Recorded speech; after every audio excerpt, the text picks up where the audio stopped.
L'invité du jour, c'est le président de l'association des maires du Nord, maire de Fâche-Tuménil également dans la métropole lilloise, Nicolas Lebas, bonjour. Bonjour. Merci d'avoir répondu à notre invitation. Plusieurs sujets à évoquer en cette rentrée. D'abord une conférence entre les maires et les parlementaires que vous avez souhaité, c'était il y a quelques jours, on va en parler. Et puis également une forme de lassitude peut-être des maires en France, dans le Pas-de-Calais en tout cas surtout, c'est un peu moins vrai, vous allez nous l'expliquer. Dans le Nord, suite à cette enquête du quotidien La Voix du Nord, les démissions seraient plus nombreuses en cette mandature qu'elles ne l'étaient lors des précédents mandats. On va d'abord revenir avec vous, si vous le voulez bien, donc, sur cette actualité de rentrée, cette conférence que vous avez organisée récemment, début septembre, entre les maires et les parlementaires. Il est vrai qu'avant, on avait des postes de députés maires, avec le cumul des mandats, c'est terminé.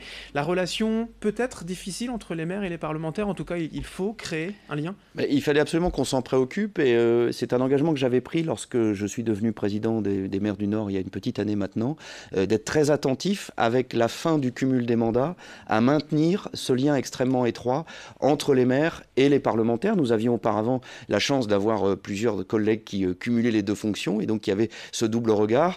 Et avec à la fois la fin du cumul, mais aussi l'arrivée de nouveaux parlementaires et singulièrement des parlementaires de la majorité En Marche qui n'ont pas d'expérience de mandat local, eh bien, on a jugé intéressant de les réunir une demi-journée complète. Le préfet nous a accueillis à la préfecture. On a eu une quinzaine de parlementaires, ce qui est très bien, avec les membres du conseil d'administration de l'Association des maires du Nord, pour regarder les textes qui sont inscrits à l'agenda de cette session parlementaire et faire entendre les positions de l'Association des maires de France et plus particulièrement celle de l'Association des maires du Nord sur des questions aussi variées que le texte en cours de discussion actuellement sur la loi Elan, sur le logement, qui est une question majeure, mais aussi les préoccupations en matière de sécurité, d'ordre public, sur l'organisation de l'école, parce qu'il y a aussi un certain nombre d'évolutions. Les maires ont des choses à dire.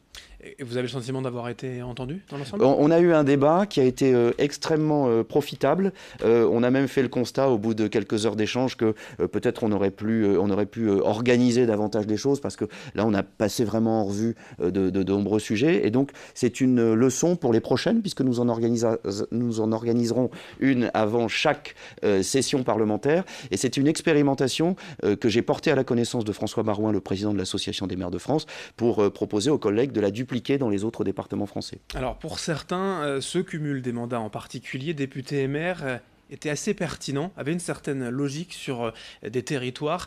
Aujourd'hui, le fait de les avoir séparés, ça ne crée pas de difficultés pour s'entendre ? Ça crée une difficulté évidente au moment où les parlementaires, députés, sénateurs sont en train d'examiner des textes qui peuvent avoir des conséquences très concrètes sur le fonctionnement des communes, de savoir si on décide une position dans un texte qui va donner davantage de contraintes financières, par exemple aux communes, eh bien, d'avoir à l'esprit les difficultés à boucler un budget communal, puisque contrairement au budget de l'État que les parlementaires votent, le budget des communes, lui, doit être équilibré. Bon. Et lorsqu'on rajoute des charges sans remettre de ressources, eh bien, il faut évidemment proposer des solutions aux maires. Et votre rôle sera donc de vous faire entendre via l'association des maires. Exactement, c'est tout à fait notre rôle.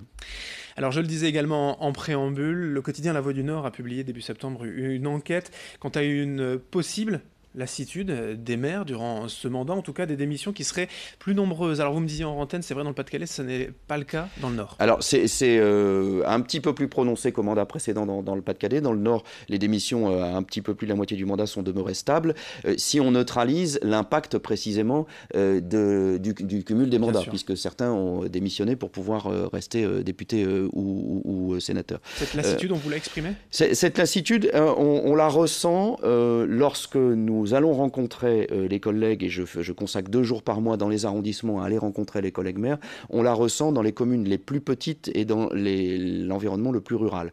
Parce que effectivement, il y a parfois à la fois un cadre juridique et réglementaire plus contraignant et aussi des contraintes financières qui sont élevées. Mais au fond, je dois dire que vraiment la plupart des maires que nous rencontrons sont à la tâche et sont profondément mobilisés pour mener à terme les engagements qu'ils avaient pris devant leurs électeurs, Les élections municipales vont arriver en mars 2020 et je rencontre encore une fois beaucoup plus d'élus qui sont mobilisés, un peu préoccupés parfois d'une démobilisation partielle de leurs adjoints ou de leurs conseillers municipaux.